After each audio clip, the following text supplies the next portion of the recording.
Train of the dead episode 3।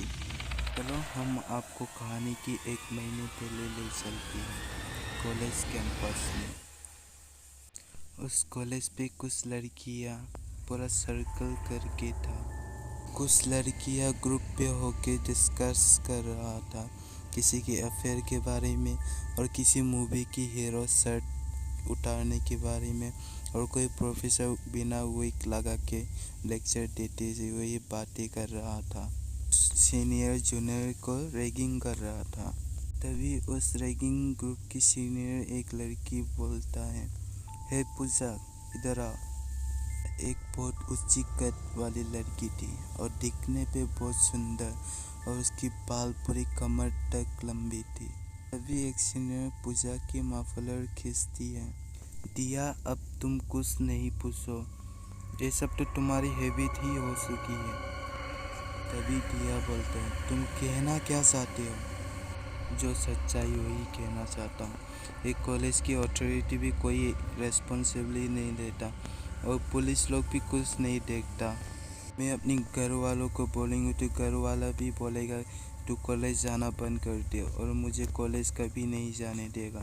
ये थी वो कॉलेज की लड़कियों की प्रॉब्लम। जब भी वो रास्ते से जाती थी, उसकी कॉलेज के रास्ते पे कुछ मवाली गुंडे खड़ा होके उन लोगों के साथ बदतमीज करती थी।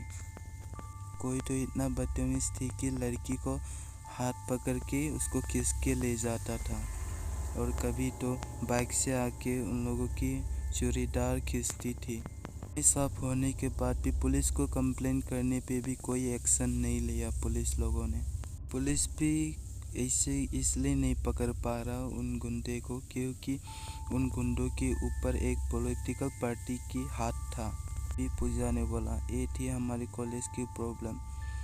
और जब वो लोग कब मेरी चूड़ीदार खींचते मुझे कोई प्रॉब्लम नहीं है, लेकिन दीपक भी उधर ही है।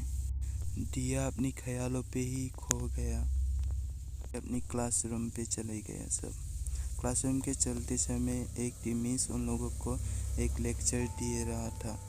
तभी दिया दीपक को देख रहा था जो उसके पास में बैठा था। दीपक की फेस पे एक भयानक सी कुछ, क्या बताऊं, जो एक इंसान नहीं शैतान की तरह लग रहा था। But one thing could surely be said, that their being on the earth was certainly a big mistake of their parents. दीपक ने जैसे ही दिया की तरफ मुड़ा तो दीपक ये देख के शॉक हो गया कि दिया उसको ही देख रहा है, और दिया उसको देखते हुए एक स्माइल करती है।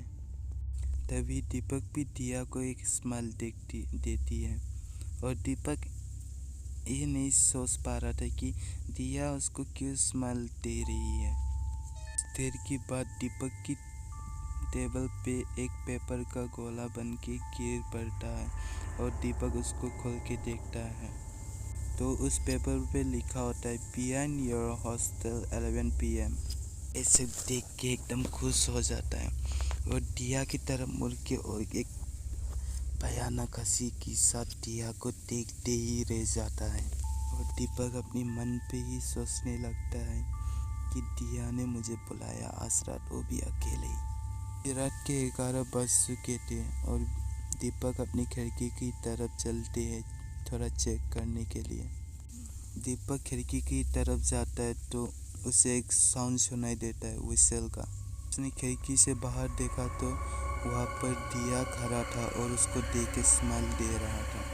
मन क्या हो तभी खिड़की से कूद जाए, लेकिन वो फिर पीछे मुड़ा और कुछ परफ्यूम छिड़का अपनी बदन पे और अपनी सीढ़ियों से नीचे आते गया।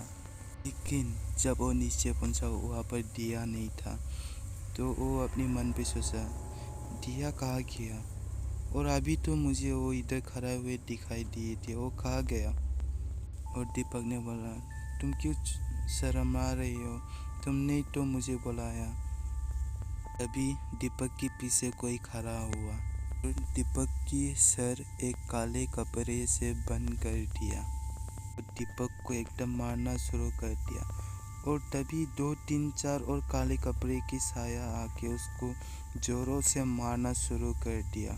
सब मारा जा रहा था कि हॉकी स्टिक से और सैंडलों से, और कोई चापड़ लगा देता और कोई पंच करता, कोई किक करता। किसी ने नहीं सोचा होगा इस समय दीपक को कैसा फील हो रहा होगा। आप लोग सोच के देखो। और चलती है, आज के लिए इतना ही, और कल फिर मिलेंगे हमारी नए पार्ट के साथ।